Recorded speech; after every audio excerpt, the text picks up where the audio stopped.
There's new information at this hour on the deadly shooting in Minnesota. Custom and Border Patrol officers who killed Alex Pretti were wearing body-worn cameras. We've also learned President Trump and Minnesota Governor Tim Walz spoke this morning. ABC's Armando Garcia is in Minneapolis with the latest. A moment of silence at the Minnesota Timberwolves game last night in honor of 37-year-old VA nurse Alex Pretti, who was killed Saturday by Border Patrol agents. Thousands of others braving sub-zero temperatures to protest his shooting. This as state officials are asking a judge to extend a restraining order, banning federal authorities from altering evidence related to Pretti's shooting. And in another court, the state trying to convince a judge to halt the deployment of federal agents into Minnesota after 3 shootings in 3 weeks. If we don't stop this behavior here, it will only expand, and it won't be good for anyone in our country.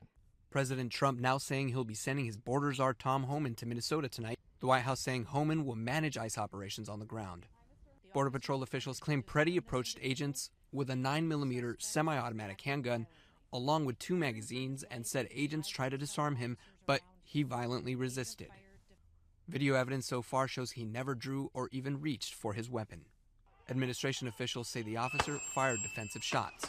You cannot bring a firearm loaded with multiple magazines to any sort of protest that you want. It's that simple. Minnesota officials say Pretti was a lawful gun owner with a permit to carry, a right protected under the Second Amendment.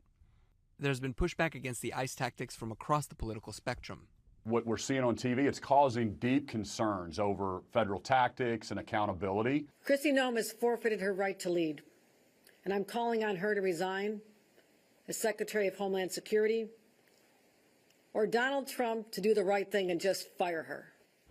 And CBP Commander-at-Large Greg Bovino says that all of the officers involved in the fatal shooting are still working, but have been moved away from Minneapolis for their safety. Armando Garcia, ABC News, Minneapolis.